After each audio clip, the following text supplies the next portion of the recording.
এক বাবা নিজের মেয়ের সাথে রাতের অন্ধকারে শুরু করে বিভীষিকাময় এক খেলা। শুনতে জঘন্য হলেও এটা কি সত্যি মানুষ নাকি পরিচিত মুখের আড়ালে লুকিয়ে থাকা ভয়ানক কিছু?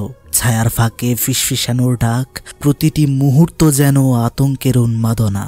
বলছিলাম কোরিয়ার একটি হরর ঘটনার কথা। একটি জঘন্য ভয়ঙ্কর ইফরিত জিন যে তার অতৃপ্ত প্রতিশোধ নিতে একটি খ্রিস্টান পাদ্রীর পরিবারের উপর ভয়ঙ্করভাবে আসর করে। এটা এতটাই জঘন্য ভয়ঙ্কর জিন ছিল যে সবার রূপ সে ধারণ করতে পারত। পাদ্রীর পরিবারে নেমে এসেছিল ভয়ের ছায়া। তারপর কি অবস্থা হয়েছিল সেই পরিবারটির? তারা কি সেই বদ জিন থেকে রেহাই পেয়েছিল নাকি ঘটে গিয়েছিল কোনো ভয়ানক ঘটনা? তা জানতে হলে সম্পূর্ণ ভিডিওটি দেখতে হবে। ভিডিওটি অনেক ভয়ানক হতে চলেছে, তাই সাহসী হলেই ভিডিওটি কন্টিনিউ করুন।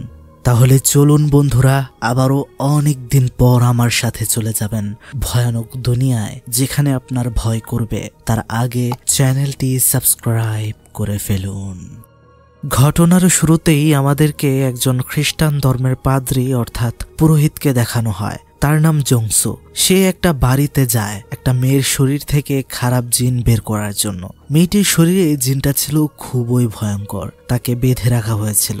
সেই পুরোহিত সেখানে বাইবেল পড়া শুরু করলে মেয়েটির ভেতরে থাকা শয়তান জিন অনেকটা অস্থির হয়ে যায়। তবে সে ছিল প্রচন্ড শক্তিশালী, যার কারণে তার কিছুই হয় না। এবার পাদ্রী যীশু খ্রিস্টের ক্রস মেয়েটির সামনে ধরলে সেটা অট্ট হাসি দিয়ে বলতে শুরু করে, বোকা পুরোহিত, তুই ভেবেছিস আমি যীশু খ্রিস্টের ক্রস দেখে ভয় পেয়ে যাব? কখনোই না রে পাগলা। এটা যদি আমার গলায় বেঁধেও তুই দিস তাও আমার কিছু হবে না। এটা বলার সাথে সাথে সেই শয়তানটা এটাও বলছিল যে আমার খুব খারাপ লাগছে রে, মেয়েটি তোর উপর অনেক ভরসা করেছিল কিন্তু তুই তাকে বাঁচাতে পারবি না। পুরোহিত এটা শুনে অবাক হয়ে যায়, কারণ জীবনে সে এত ভয়াবহ জিন শয়তান দেখেনি। তখন পুরোহিত গিয়ে মেয়েটির মাথায় ধরে মন্ত্র পড়তে শুরু করে। এতে অনেকটা অস্থির হয়ে যায় ভেতরে থাকা জিন। তখন সেই জিনটা ঘরের বাহিরে বসে থাকা মেয়ের মাকে ডাকতে শুরু করে আর বলতে থাকে, মা তুমি এদিকে এসো, এই পুরোহিত আমার সাথে খারাপ কিছু করতে চাইছে। এটা বলাতে তার মা সেখানে চলে আসে আর সেই পুরোহিতের উপর অনেক ক্ষেপে যায়। আর এই সময় পেয়ে সেই মেয়েটির ভেতরে থাকা জিনটা নিজেকে মুক্ত করে জানালার কাছে গিয়ে বসে নিচে লাফ দেওয়ার জন্য, কেননা ভেতরে থাকা জিনটা মেয়েটাকে মেরে ফেলতে চায়। কিন্তু সেখান থেকে লাফিয়ে পড়ার আগেই জংসু পুরোহিত মেয়েটিকে ধরে ফেলে। কিন্তু এবার মেয়ের ভেতর থেকে সেই শয়তান জিন চলে যায় তার মায়ের ভেতর। পুরোহিত অনেক চেষ্টা করে মেয়েটিকে বাঁচানোর জন্য। তখনই পেছন থেকে মেয়ের মায়ের ভেতর থেকে সেই শয়তান জিনটা বলছিল, তোদের যীশু খ্রিস্টের যখন জন্ম হয়নি এর আগে আমরা এই পৃথিবীতে এসেছি, কেউ বাঁচতে পারে না আমাদের থেকে, তুইও রক্ষা পাবি না। এটা বলে সেই জিনটা তার মায়ের ভেতর থেকে আবার মেয়ের ভেতরে এসে প্রবেশ করে আর পুরোহিতকে বলতে থাকে, তুই এখানে এসে অনেক ভুল করেছিস, আমি আবারও ফিরবো, কিন্তু তোর কোনো রক্তকেই আর বেঁচে থাকতে দেব না। এটা বলে জংসু পুরোহিতের হাতে কামড় বসিয়ে সেটা সেখান থেকে পড়ে যায় আর মেয়েটার খুবই বিভৎসজনক মৃত্যু হয়। জংসু পুরোহিতের অনেক মন খারাপ হয়ে যায় এই মেয়েটিকে বাঁচাতে না পারার কারণে। তবে এরপরে আমরা দেখতে পারি অনলাইনে সেই মেয়েটির মা জংসু পুরোহিতের নামে অনেক গুজব রটিয়েছে। আসলে বন্ধুরা, সেই মেয়েটির মা মনে করত জংসু কবিরাজ একটা ভণ্ড এবং তার মেয়ের সাথে বাজে কিছু করতে চেয়েছিল সেদিন। এরপরে আমাদেরকে দেখানো হয় একটা পরিবার যাদের মধ্যে বাবা গ্যাং, মা ম্যাং, বড় মেয়ে সুন আর ছোট মেয়ে হুন আর তাদের ছোট ছেলে জন। এই পুরো পরিবারটি একটি নতুন জায়গায় শিফট হতে যাচ্ছিল গ্যাংয়ের চাকরির সুবাদের কারণে। আর বন্ধুরা, পুরোহিত মানে জংসু হলো এই গ্যাঙ্গুর ভাই, যাকে আমরা একটু আগেই দেখলাম এক্সোরসিজম করতে। যাই হোক, তারা নতুন বাড়িতে যাওয়ার পর রাতে যখন গ্যাঙ্গু আর তার ওয়াইফ ঘুমাতে যায়, তারা কোনোভাবেই ঘুমাতে পারছিল না। বাইরে আশপাশ থেকে যেন কিছু একটার শব্দ আসছিল, সেটা দেখার চেষ্টা করছিল কোথা থেকে আসছে, কিন্তু তার হদিশ পাওয়া যাচ্ছিল না। কেমন যেন মনে হচ্ছিল হয়তো তাদের পাশের বাড়িতে কিছু একটা হচ্ছে। পরের দিন সকালে গ্যাং নিজের অফিসের কাজে বের হয়ে যায়, কিন্তু তখনই ঘটে একটা অঘটন। তাদের বাড়ির জানালা দিয়ে একটা বিভৎস মরা বিড়ালকে তারা দেখতে পায়, যেটা টাঙানো ছিল। এটা দেখে হুন অজ্ঞান হয়ে যায়। তাকে জ্ঞান ফেরাতে না পারলে দ্রুত হসপিটালে অ্যাডমিট করা হয়। সেখানে গ্যাংও আসে এবং তার স্ত্রীকে বলছিল, আচ্ছা বাড়িতে আসার প্রথম দিনই দিনই আমাদের সাথে এমনটা কেন ঘটলো? এটা কি কোনো অলক্ষণ? তার স্ত্রীও বলছিল তারও খুব ভয় করছে। তারা যখন সন্ধ্যায় বাড়িতে ফেরত আসে তখন দেখতে পারে বাড়ির সামনে একটা গাড়ি রাখা, যেটার চাপায় পড়ে গ্যাংয়ের ছেলে মানে জনের চেয়ারটা ভেঙে গিয়েছে। গ্যাং ভাবে এটা হয়তো তাদের প্রতিবেশীর কাজ। সে অনেক রেগে যায় এবং সামনের প্রতিবেশীর বাড়িটার দিকে এগিয়ে যায়। কিন্তু আজব বিষয় হচ্ছে সে দেখতে পায় বাড়ির উঠোন জুড়ে সব জীব জানোয়ারের কঙ্কাল পড়েছিল, সাথে বিশ্রী একটা গন্ধ। এইসব তো কিছুই ছিল না। সে যখন ঘরের ভেতর প্রবেশ করে তখন তার চোখ কপালে উঠে যায়, কেননা সারা ঘরে রক্তাক্ত অবস্থা ছিল। অনেক অনেক জীব জানোয়ার মেরে কেউ উল্টো ভাবে টাঙিয়ে রেখেছিল। সাথে ঝুলছিল যীশু খ্রিস্টের ক্রস। দেখে মনে হচ্ছিল এটা যেন কোনো কালো জাদুর ডেরা। এসব দেখে সে খুবই ভয় পেয়ে যায়। ঠিক তখনই তার পেছনে সেই বাড়ির লোক চলে আসে, যাকে দেখে সে ভয় পেয়ে যাচ্ছিল, কেননা লোকটির চাহনিতে ছিল এক অদ্ভুত রহস্য আর ভয়। গ্যাং নিজেকে সামলে সেই লোককে অনেক কিছু জিজ্ঞেস করে, কিন্তু লোকটি কোনো উত্তরই দেয় না। বিষয়টা তার অবাক লাগলে সেখান থেকে বের হয়ে চলে আসে। রাতে যখন সবাই ঘুমাচ্ছিল তখন আবারও বাড়ির বাহিরে অদ্ভুত সব শব্দ হতে শুরু করে। সবাই জেগে যায়। গ্যাং মনে করে সেই প্রতিবেশী লোকটা সুবিধার না, হয়তো সে অনেক বড় কুকর্ম করছে, আর সে ঘরের মধ্যে যা দেখেছে তা তো যে কাউকেই ভয় পাইয়ে দেবে। তাই সে দেরি না করে পুলিশকে ইনফর্ম করে। সেখানে পুলিশ আসলে সবাই সেই বাড়িতে ঢুকে ঠিকই, কিন্তু গ্যাং অবাক হয়ে যায়, কেননা সবকিছু একদমই নর্মাল ছিল। রক্তের কোনো ছিটে ফোঁটাও ছিল না, খারাপ কোনো গন্ধও ছিল না, যেন এখানে কোনো কিছুই ঘটেনি। প্রতিবেশী লোকটি শুধু হাসছিল। পুলিশ কিছু না দেখতে পেয়ে গ্যাংকে কথা শোনায় তাদেরকে এত রাতে বিরক্ত করার জন্য, আর সেখান থেকে চলে যায়। কিন্তু সেই লোকটি শুধু হাসছিল।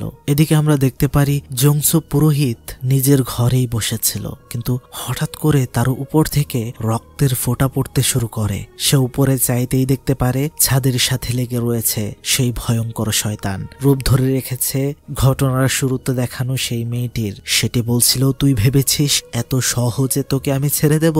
আমি বলেছিলাম না আমি ফিরবো, আমি ফিরেছি। এটা বলে সে ভয়ঙ্কর রক্তমাখা মুখ নিয়ে হাসছিল। রক্তের বৃষ্টি হচ্ছিল, সব মিলিয়ে ভয়ঙ্কর এক পরিবেশ। হঠাৎ সেটা যেন তার উপরে পড়ে যায়। তার তখনই ঘুম ভেঙে যায়, অর্থাৎ এটি একটি দুঃস্বপ্ন ছিল।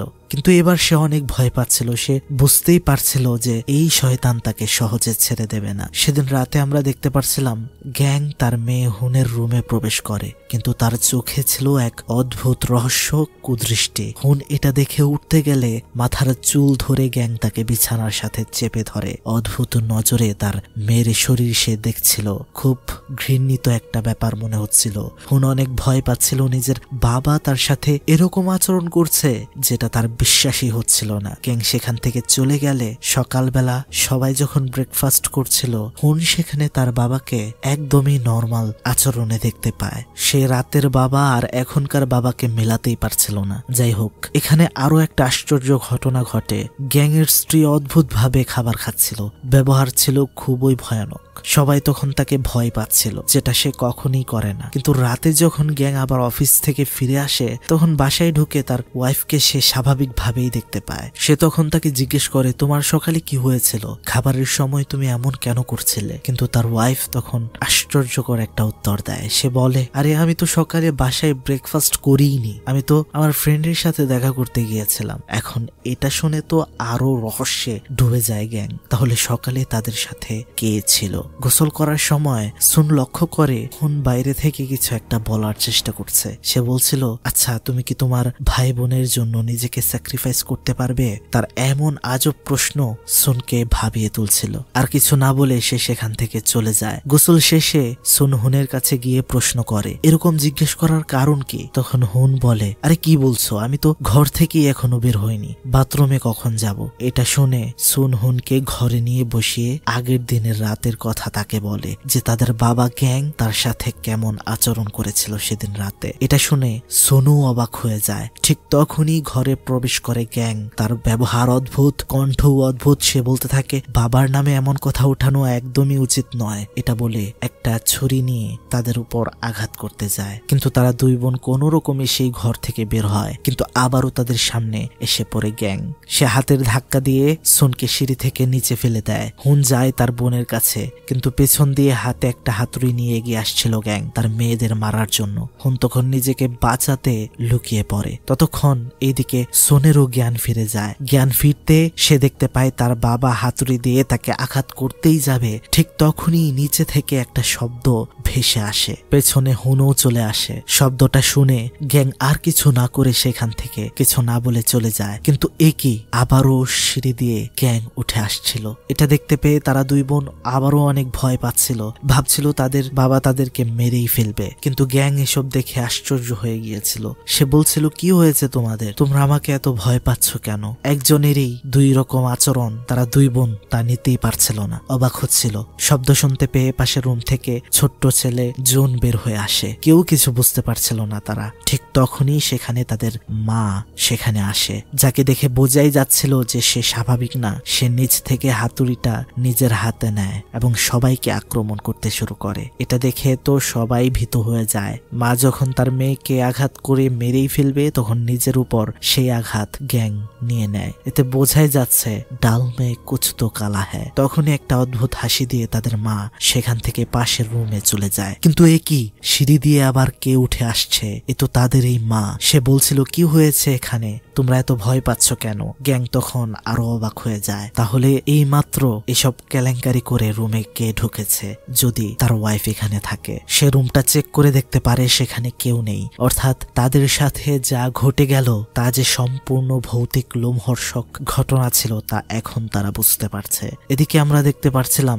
জংসু চার্চের মধ্যে কিছু স্টুডেন্টদেরকে বসিয়ে তাদেরকে এক্সোরসিজম কিভাবে পারফর্ম করতে হয় তা শেখাচ্ছিল ভিডিও দেখে। ঠিক সে সময় তার ভাই গ্যাং তাকে ফোন করে আর বলে আমাদের বাড়িতে কিছু সমস্যা হচ্ছে যা তোমাকে সমাধান করতে হবে। কিন্তু আমরা দেখতে পারছিলাম জংসু সাফ মানা করে দেয়। সে বলে আমি মানসিকভাবে এখন খুবই বিপর্যস্ত, আমি এখন এসব করতে পারবো না। এটা বলে ফোন রাখার পরে আমরা দেখতে পাই জংসু আয়নায় নিজেকে নিজে দেখছে আর প্রশ্ন করছে হয়তো সেই ভয়ঙ্কর শয়তান এবার সত্যিই তার পরিবারের উপর কোনো সমস্যা করতে এসেছে। তার পরিবার বলতে তো তার ভাই ছাড়া আর তার ভাইয়ের ফ্যামিলি ছাড়া কিছুই নেই। তার যেভাবেই হোক তাদের বাঁচানো উচিত।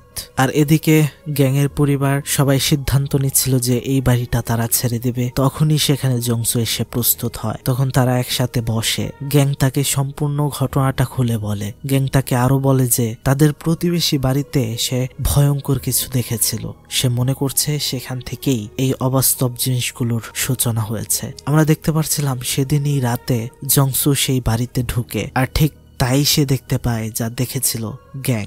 ঘরটির ভেতরে রয়েছে বিভিন্ন জন্তু জানোয়ারের ডেড বডি, সব ছিল রক্তময়। পাশের রুমে দরজা খুলে এসে সে দেখতে পারে একটা লোকের মৃতদেহ যাকে ইঁদুর খুবলে খাচ্ছিল। অর্থাৎ বন্ধুরা, এই লোকটি সেই লোক যাকে আমরা গ্যাংয়ের প্রতিবেশী হিসেবে জানতাম, কিন্তু সে তো অনেক আগেই মারা গিয়েছে। তাহলে গ্যাং কাকে দেখতে পেয়েছিল? উত্তর এখনই মিলবে। জংসু পাশে থাকা টেবিলে একটা ছবি দেখতে পায় যেখানে ছিল সেই পজেস হওয়া মেয়েটি আর সেই মেয়েটির মা, যাদেরকে আমরা ঘটনার শুরুতেই দেখতে পেরেছিলাম। আর এরই মধ্যে আমরা একটা ফ্ল্যাশব্যাক দেখতে পারি। আসলে সেদিন যে মেয়েটিকে মারার আগে শয়তান জংসুকে বলেছিল আমি ফিরবো তোর পরিবারকে ধ্বংস করতে, এরপরে আসলে শয়তানটা ভর করেছিল মেয়ের মায়ের উপর। আর এই বাড়িতে মেয়ের মা সহ সেই শয়তান এসেছিল। এখানে এসে এই বাড়ির মালিককে সে মেরে ফেলে। আর এই লোকেরই বেশ ধরে সে এখানে থাকতে শুরু করে আর অপেক্ষায় থাকতে শুরু করে কখন প্রতিবেশী হিসেবে গ্যাং এখানে পরিবার নিয়ে আসবে। সে মূলত জংসু পরিবারকে ধ্বংস করার জন্যই এখানে ছিল। এখন এটা বোঝার পর জংসু খুবই ভয় পেয়ে যায়। কি করবে ভেবে পাচ্ছিল না। বেশি রাত হয়ে যাওয়ার কারণে সে গ্যাংয়ের বাড়িতে এসে ঘুমিয়ে পড়ে। কিন্তু আমরা দেখতে পারছিলাম গ্যাংয়ের ছেলে হাতে একটা ছুরি নিয়ে এসে তার মাথায় ঢুকাতে যাবে, কিন্তু ঢুকায় না। কেন যেন একটা হাসি দিয়ে সেখান থেকে চলে যায়। কিন্তু একে জংসু তো জেগেই ছিল। আসলে এই পুরো বিষয়টা সে ক্যামেরাতে ক্যাপচার করেছে। এই ভিডিও ফুটেজটা সে পাঠিয়ে দেয় তার গুরুকে, যিনি দেশের বাইরে থাকেন। আর অনেক ভালো একজন পুরোহিত। জংসু সেখানে পাঠিয়েছে কেননা এই বড় শয়তানের সাথে সে কোনোভাবেই একা পারবে না, এটা সে আগেই বুঝতে পেরেছিল। তখন তার গুরু আরো কিছু সিনিয়র পাদ্রীদের নিয়ে এই ভিডিও ফুটেজটা নিয়ে বসে। তারা সিদ্ধান্ত নেয় যে তারা দেশে ফিরবে, জংসুর পরিবারকে বাঁচাতে সাহায্য করবে। এদিকে এই ভিডিও ফুটেজটা জংসু তার ভাই গ্যাংকেও দেখায়, যা দেখানোর পর তারা আরো ভয় পেয়ে যায়। তখন জংসু এটা বলে তাদের আশ্বাস করে যে তোমরা ভয় পেও না, এই ভয়ঙ্কর শয়তানটা কার ভেতরে আছে তা আমি জেনে গেছি। আমি সবাইকে সকালে একটা পানি খেতে দিয়েছিলাম, বলেছিলাম এটা পবিত্র পানি, এই পানি যে খাবে তার ভেতরে যদি কোনো শক্তি থেকে থাকে তাহলে সেটা আর লুকিয়ে থাকতে পারবে না। আর সবাই পানি খেলেও হুন পানিটা খায়নি, তাই আমি শিওর সেই ভয়ঙ্কর জিন শয়তানটা হুনের শরীরেই রয়েছে। এদিকে আমরা দেখতে পারছিলাম ফিলিপিন থেকে তার গুরু আর অন্যান্য পাদ্রীরা দেশে ফিরেছে। জংসু তাদেরকে এয়ারপোর্ট থেকে আনতে যায়, কিন্তু তাকে দেখে তার গুরু খুবই অবাক হয়। পুরোহিত তাকে বলে তুমি এখানে কেন? জংসু উত্তর দেয়, গুরু আপনিই তো আমাকে ফোন করে এখানে আসতে বললেন, রিসিভ করতে বললেন। তখন তার গুরু বলে না, আমি কোনো ফোন করিনি। এখন এই কথা শোনার পর জংসু বুঝে যায় যে এটা সেই শয়তান জিন করেছে, যেন জংসু বাড়িতে না থাকার সময়ে তার পরিবারকে সে শেষ করতে পারে। তখন তারা দ্রুত বাড়িতে ফিরতে থাকে। অন্যদিকে আমরা দেখতে পারি হুন কোনো কারণে বাড়ির বেসমেন্টে যায়। হঠাৎ করে তার পেছনে থাকা ফায়ার প্লেসের দরজাটা খুলে যায়। সে একটু ভয় পেয়ে যায়, ফোনের ফ্ল্যাশ লাইট অন করে। ঠিক তখনই তার পেছন থেকে একটা শব্দ আসতে থাকে। ঘুরে সে দেখতে পায় খেলনা ঘোড়াটা আপনা আপনি নড়ছে, আর তখনই কে যেন তাকে টেনে হিচড়ে সেই ফায়ার প্লেসের ভেতরে নিয়ে যায়, আর সেটা বন্ধ হয়ে যায়। আগুন জ্বলতে শুরু করে, অর্থাৎ সেই শয়তান একজনকে অলরেডি শেষ করে দিল। অন্যদিকে জংসু সব পুরোহিতদেরকে নিয়ে যখন বাড়িতে ফিরছিল তখন ভয়ঙ্কর একটা অ্যাক্সিডেন্ট হয়, কেননা কিছু কাক তাদের গাড়িতে এসে হামলা করে।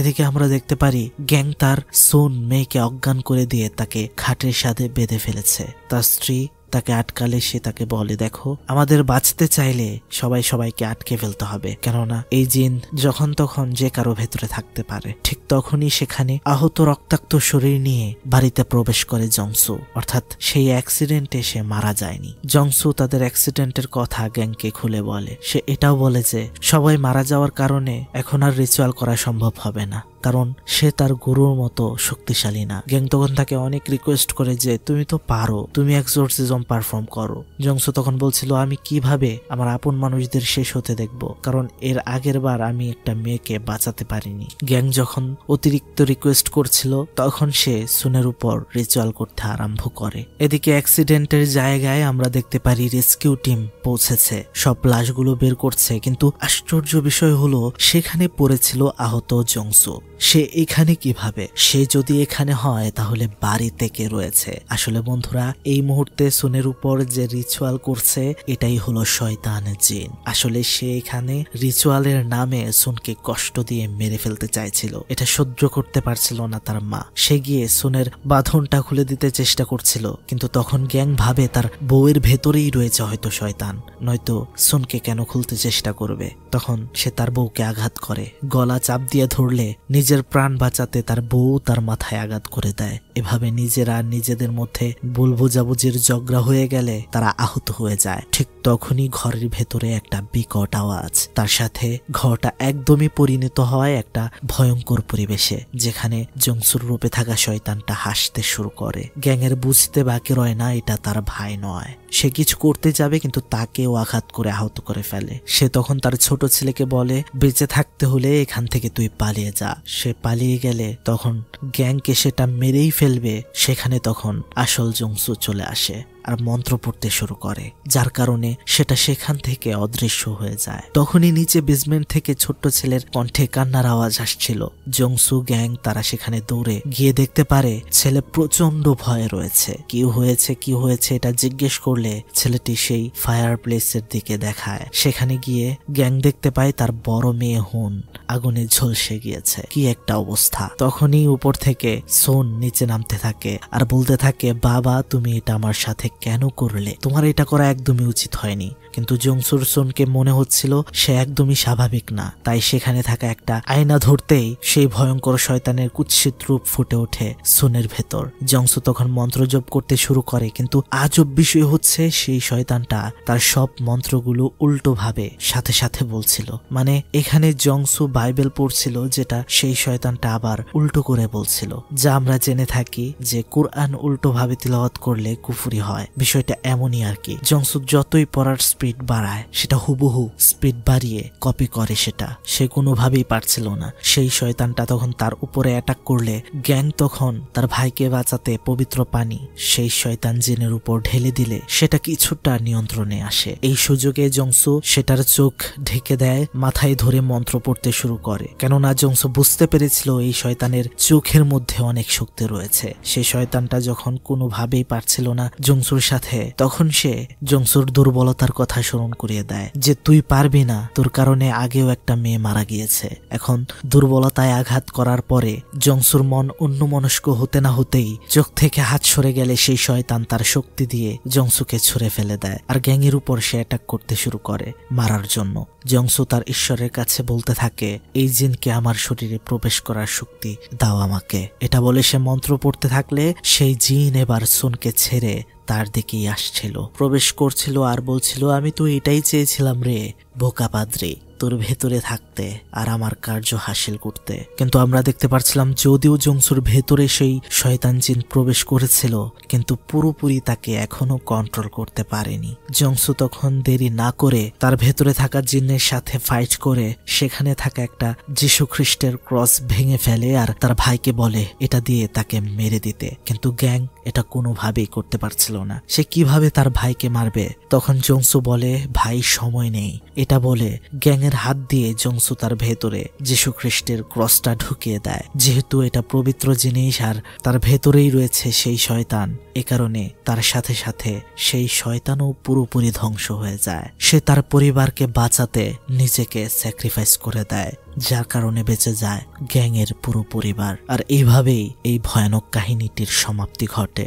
এই ঘটনা থেকে আমরা বুঝতে পারি জিন, ভূত অথবা অতি প্রাকৃতিক কিছু, আপনি যেটাই বলেন না কেন, তাদের শত্রু হতে নেই। তারা যদি কাউকে শত্রু মনে করে তাহলে একটা মানুষের পুরো বংশকেও সে ধ্বংস করে দিতে পারে। আশা করি ঘটনাটি আপনারা বুঝতে পেরেছেন। তো বন্ধুরা, কেমন লাগলো ঘটনাটি তা কিন্তু অবশ্যই কমেন্ট বক্সে জানাতে একদমই ভুলবেন না। চ্যানেলে নতুন হয়ে থাকলে কিন্তু চ্যানেলটি অবশ্যই সাবস্ক্রাইব করে দেবেন। আর আমার পুরনো ভালোবাসার মানুষ যারা ছিলেন আমার পাশে এতদিন, তাদেরকে অসংখ্য ধন্যবাদ। আশা করছি আপনাদের থেকে আবারও সাপোর্ট পাবো। আর অনেকের মনেই একটা প্রশ্ন যে এতদিন কোথায় ছিলাম, কোথায় হারিয়ে গিয়েছিলাম। আসলে আমি খুব ভালোভাবেই অসুস্থতার মধ্যে ছিলাম, কোনোভাবেই পসিবল ছিল না, কোনোভাবেই কোনো কাজই করতে পারিনি, তাই আপনাদের সামনেও আসতে পারিনি। তার জন্য অত্যন্ত দুঃখিত। কৃতজ্ঞতা জানাচ্ছি মহান আল্লাহ তাআলার, যিনি আমাকে সুস্থ করেছেন এবং আপনাদের মাঝে ফিরিয়ে দিয়েছেন। আমার জন্য দোয়া করবেন, আমিও আপনাদের জন্য দোয়া করি। এখন থেকে রেগুলার ভিডিও পাবেন ইনশাআল্লাহ। ভালো থাকবেন সবাই, ভালো রাখবেন সবাইকে। বিদায় নিচ্ছি। আল্লাহ হাফেজ। আসসালামু আলাইকুম।